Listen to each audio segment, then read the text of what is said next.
अस्सलाम वालेकुम दोस्तों, तुसीं देखदे हो अपना देश पंजाब टीवी ते मैं तुहाडा मेजबान मोहम्मद नदीम करल। सब तो पहला तो अपने चैनल करो सब्सक्राइब, बेल आइकन दा बटन दबाओ कि मेरी हर आने वाली नवी वीडियो तुहाडे तक पहुंच सके।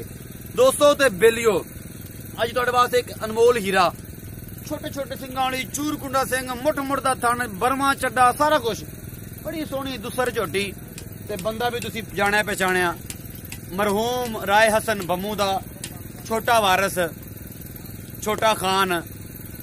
अल्लाह पाक इन्होंने हिम्मत देवे अपना काम नूं चलाण दी। निक्के निक्के रह गए, प्यो तुर गया, वो सारियां गल्लां ने अपनियां। अल्लाह पाक इन्होंने अजर देवे, हिम्मत देवे, शेर बनन, इस काम नूं अगे लैके तुरन। प्यो दा नां जिवें इन्होंने कढ़िया, इन्हदे प्यो ने कढ़िया, उवें ये करन अपनी नेक नीति दा काम। वेखदे आ जनाब मझ नूं, राय हसन बम्मू दे घर दी ये मझ, ये तुहानूं विखाने। ए जनाब इहदा मत्था ते बिल्कुल एक एक चीज चंगी उच्चे वजूद दी मझ है, सोहनी, बड़े आने ने, सोहनी है, थन चड्डा पूरा मुठ मुठ दा थन लगे होया। एक एक चीज मेरा कैमरामैन तुहानूं विखा रहे, पूरियां विरलां ते थन। उस तो बाद जनाब ए चड्डा जनाब एक मैं तुहानूं मझ दा विखा रहा मैं, ठीक है। ए बिल्कुल एक एक चीज पूरा विरलां ते थन, ये सोहणों तैयार है, नहीं सुई जो भी है ये सारा मालक नूं पुछांगे। पूरा मालिक तुहानूं एक एक चीज विखाएगा, एक चीज तुहानूं विखाएगा कैमरामैन मेरा। इस छोटे नूं पुछने हैं, हाँ भी मोडू इहदे किन्ने पैसे ने ते की हिसाब किताब है? मोडू इहदे पैसे दस किन्ने ने मझ दे? 3,55,000। 3,55,000 निक्के जमू नाग ते 3 लाख 3 थब्बियां बनदियां ने पैसे दियां, ना करया करो। मैं भी उन्ने दी है, सोहनी है। दुध किन्ना करेगी? 18 किलो करेगी।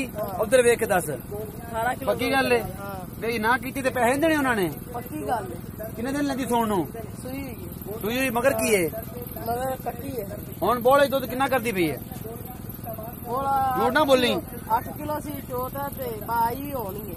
8 किलो तुसीं हुण चोया हाँ। ते अजी आई होण है। हां ए चो ते खड़ी है। हां चुप के हाँ। मगर कट्टी है? पता नहीं कट्टी कट्टा वेख्या नहीं, कट्टी वेख्या नहीं, कट्टी है। हाँ। वेख के दसो की है, पता करके दसो, बच के हो।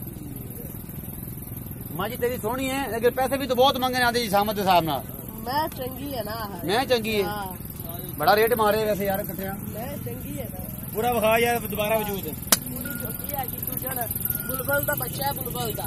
बुलबुल दा बच्चा है, बच्चे दा कहना जी बुलबुल दा बच्चा है। प्योर इन्नियां मिठियां गल्लां करदा है, बुलबुल दा बच्चा। मगर कट्टी है, पिछे इहदे कट्टी है जी। ए मां जिस बंदे ने लेनी होवे राय इमरान साहब नाल राबता कर सकदा है। मेरा नंबर डिस्क्रिप्शन च हैगा, लख लो कख लो, इन्होंने दस दियांगा क्या रेट लग रहा है। राय इमरान नाल डायरेक्ट राबता कर लेना। अपना बहुत सारा ख्याल रखिया जे, मिलते हैं अगली वीडियो। चलना निगहबान।